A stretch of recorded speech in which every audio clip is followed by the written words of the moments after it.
So after a couple swimming pool videos and several tractor videos, I'm finally back to editing some shop videos. So we are going to move the paint booth from its original position, which I really didn't care for because it was right inside a man door from the office, and I felt like I was just walking underneath it as soon as I walked in the shop. It was previously over in the corner on the left-hand side of the video, kind of where you can see that white-legged bar stool. It is going to get moved to where the camera is sitting now. So, unfortunately, just like I feel like anytime I'm doing anything with my shop, it's kind of a game of moving one thing so I can move another. So, here my buddy Kevin and I are cleaning up, moving stuff around, and getting ready for the move. So in that far corner is where the camera was placed originally, and that's where the paint booth is going to go. I have on that far wall my mezzanine that is about 4 foot or a little above off the ground, that has my shelves elevated and allows me to have larger storage underneath. Now I will have a video later on showing me building the new mezzanine in the new area. But what I have to do now is set up a shelf temporarily in the middle of the shop, and then we are moving all of the parts and pieces off of those shelves so we can disassemble it and then tear down that section of the mezzanine so I can put the paint booth in that place. I only have so many shelving units, so as we are emptying each shelf, I'm disassembling it, taking the cross members off, then the upright, and attaching it to the shelf section in the middle of the shop so I can then move more product onto that. I can't remember if I've mentioned these shelves before, but these are Extreme Garage from Menards, and I absolutely love these shelves. They are kind of like miniature pallet racking, but much easier to adjust and nowhere near as cumbersome. Now, pallet racking is great for really large, heavy items, but I kind of despise it for general shop storage because I find it very inefficient and wasteful. It requires a lot of space for the cross members. You don't usually put very many cross members up, so you end up with a lot of wasted real estate on each shelf. And they're very wide. These are available in 4 foot, 6 foot, and 8 foot widths. So I can set up a 4 foot section, which is what I had up there, and have a lot of variability for what I want to store on the shelves with minimal wasted space. So after removing the screws from the plywood and then the plywood decking itself, I'm now cleaning up around this area, just sweeping and getting ready to remove all of this stuff here. Then I can start taking down the floor joist and disassembling the mezzanine itself. It's probably a little hard to see, but I'll go ahead and point it out now, and you will probably catch a glimpse of this later on in the video. And that is on the right hand side. You will see my copper pipe cooling section of my airline, and that is nothing but 3/4 inch copper pipe that is zigzagged back and forth. The air enters at the top and then zigzags back and forth down. That way any water condensing will end up at the bottom. There's a drain, and then the air goes back up to the top and over to the main trunk. And it does a fantastic job of condensing moisture out of the air and allowing me to drain water out of my airlines and not rely on coalescing filters. All right, so the mezzanine is down, at least in that section. Now let's just unscrew the steps, get them out of the way, and get ready to fix up that area.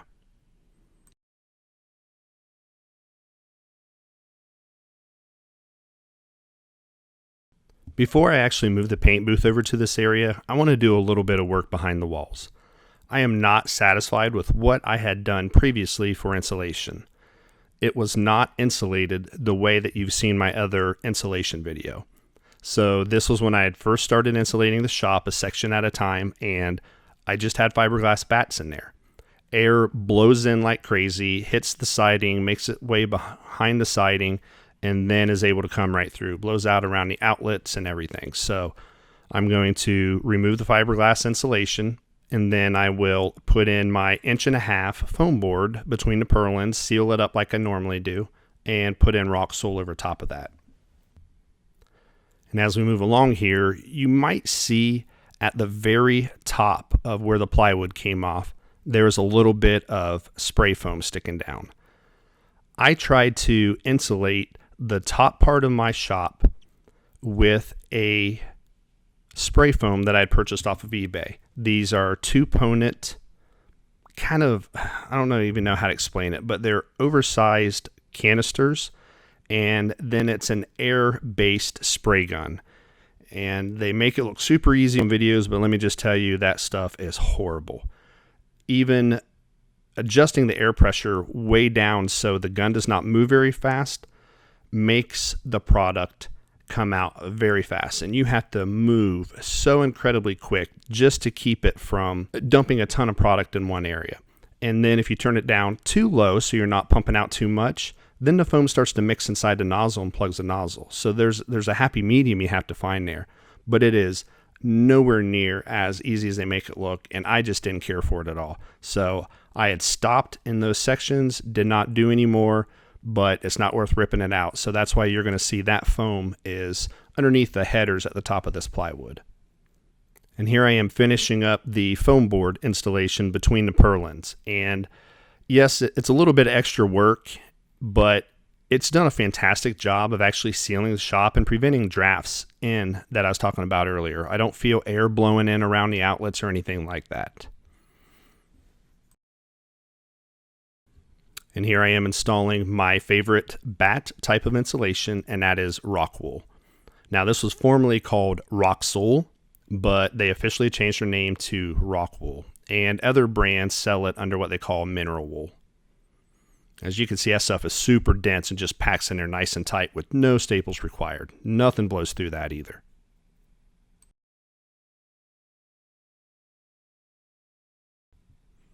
So now that the rock wool is in, now I'm just going to throw the plywood back up. Just put the wall back together, got to hammer those seams back down, get it seated right, because obviously the screws wanted to find the holes that they were in earlier.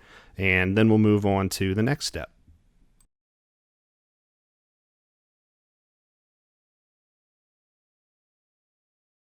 And here's where you guys can chuckle at me a little bit if you'd like, and that's okay. But I'm pretty particular and slightly OCD. And yes, what you are looking at is putty. So the plywood here, I believe, is CDX instead of the BC sanded plywood that I have used in the majority of the rest of the shop. So I have taken time to putty in large cracks, any old screw holes that don't have screws in them, I didn't putty over those, and waited for it to dry, sanded it, and now I'm touching it up with paint.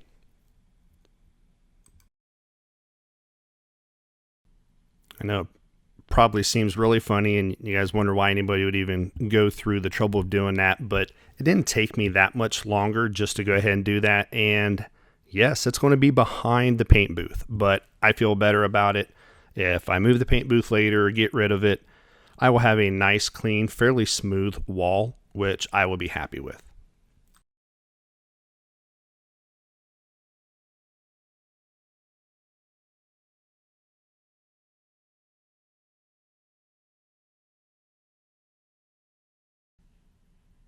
And here I am moving the paint booth finally. Now, moving the paint booth wasn't too terrible. The most difficult part was actually getting the paint booth up in the air and onto the dollies. Now you can see that I took some long pieces of board, 2x4s or 2x6s, and either clamped or screwed them to the paint booth itself just to try to give it a little bit more rigidity, because it obviously wanted to flex just all over the place. It's not meant to be an extremely sound structure and movable. Once you get it down and it's sitting by itself, then it's just fine, but it's not meant to be moved the way I moved it. But there was no way I was going to remove the 4,000 bolts and nuts that I had in that thing keeping it together, as well as I did not feel like messing with that heavy motor all over again. And then once I got it down, then I squared it up. So doing some corner measurements, making sure it's the same distance from the wall, doing all that type of stuff, and then I caulk it down. I do not screw this down to my concrete. I caulk it to prevent dust and dirt from sucking underneath, and it just helps keep everything in place and prevents it from actually shifting. Then here I am moving my stainless table over beside the paint booth, and this is what I use to mix my paints on, clean my guns, store my guns, all of that good stuff. And then finally, we are moving the blast cabinet over against the same wall as the table. Now this is a scat blast cabinet and I love it. It is such a nice cabinet and a huge improvement over the cheap Harbor Freight one that I had before.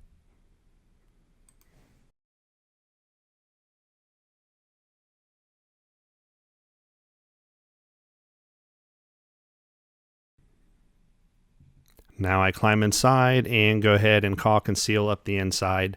And after that, it's done.